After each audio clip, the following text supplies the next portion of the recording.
Boa noite, eu sou Micaele Caetano, eu sou do terceiro período do curso de Direito do Centro Universitário Unifaminas. A área do meu trabalho é a área do Direito. O título é a repartição de competências e seus conflitos no âmbito constitucional brasileiro, o caso da ADI número 2665. Os nomes dos demais autores, são Iago Rezende, Marilene Passos e o orientador Pedro Fraga. Todos somos de Muriaé, do estado de Minas Gerais. As referências do trabalho, a primeira é referente ao curso de Direito Constitucional de Lamego Bulos, que é a 11ª edição de 2018. O segundo livro, também de 2018, 12ª edição, Direito Constitucional Esquematizado, do autor Pedro Lenza. E o site, por último, do Supremo Tribunal Federal, ADI número 2665. O acesso foi em 1º de setembro de 2020. Primeiramente, na nossa apresentação, nós vamos começar falando sobre o modelo clássico das repartições de competência, que veio no final do século XVIII, com fonte na Constituição Americana de 1787. A repartição de competências, ela sofreu evolução de estruturação dos entes federativos e da história do direito comparado. Ou seja, os países eles foram evoluindo seus critérios de repartição de competências mediante comparação aos Estados Unidos. Então, de acordo com a evolução do direito dos Estados Unidos, os países foram comparando o seu direito ao mesmo. Nesse modelo clássico de repartição de competências, compete à União exercer os poderes enumerados e compete aos estados os não especificados em campo residual. Diferentemente, no modelo moderno, que surgiu após a Primeira Guerra Mundial, ele veio a fim de responder às contingências da complexidade da vida social, exigindo ações dirigentes unificadas do Estado, a fim de enfrentar as crises sociais e as guerras. Principalmente por isso que ele veio após a Primeira Guerra Mundial.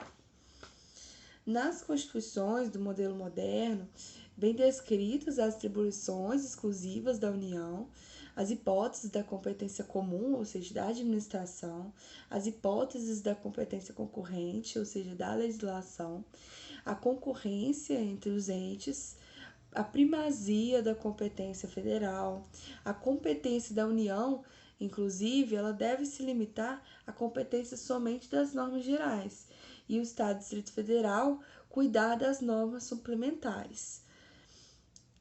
No modelo moderno, há também o princípio da predominância do interesse, ou seja, o interesse naquela questão faz com que haja capacidade ou não de sua competência, ou seja, a sua competência é relevante ao seu interesse.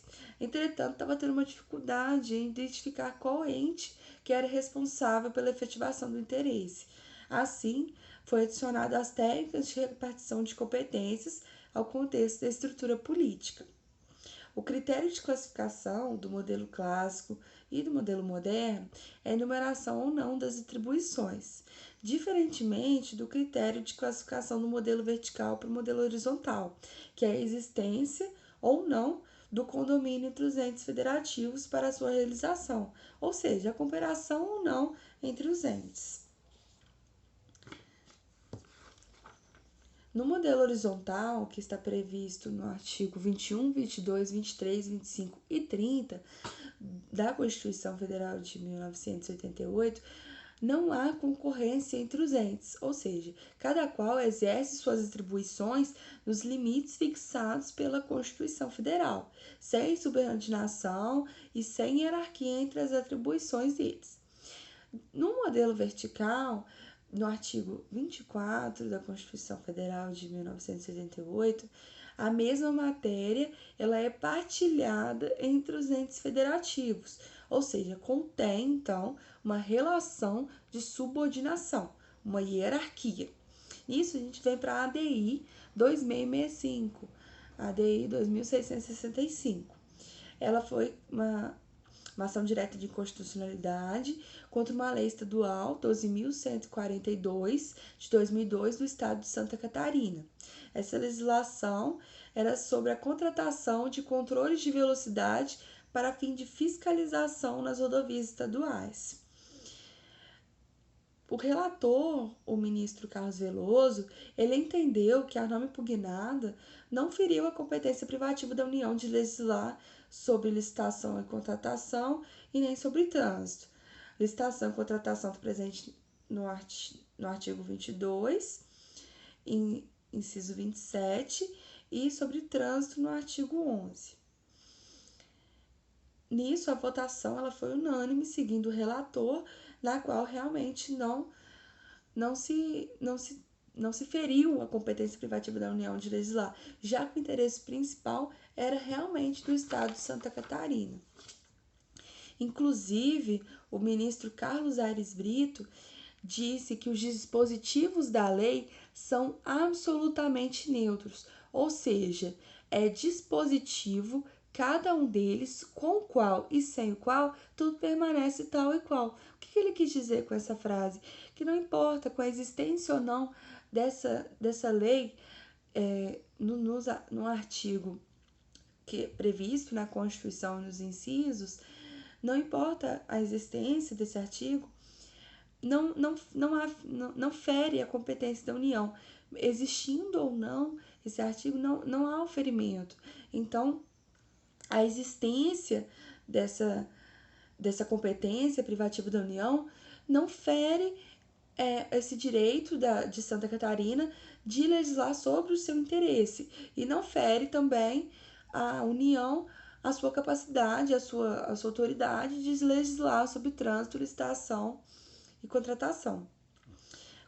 Conclusão disso tudo é que a repartição de competências ela é feita pelo Constituinte, é a definição da extensão da autonomia entre os entes federados, e ela busca melhorias por meio de cobranças encaminhadas de forma correta. Ou seja, se nós sabemos como que funciona a repartição de competências, então, a partir desse conhecimento, nós conseguimos buscar melhorias cobrando os setores corretos da sociedade, ao Poder Legislativo, ao Poder Executivo, ao Estado, ao governo federal, ao município. Nós sabemos direitinho, a partir do conhecimento da repartição de competências, nós sabemos a quem devemos solicitar tal mudança, além de se tornar também um instrumento de controle e de exercício aos próprios direitos dos indivíduos pertencentes à sociedade brasileira frente aos seus representantes políticos. Então, além disso, dessa coerência, ainda há um instrumento de controle e exercício dos próprios direitos dos indivíduos. Eu agradeço à Unifaminas pela oportunidade de apresentação do trabalho e também da exposição de conhecimentos. Muito obrigada e boa noite.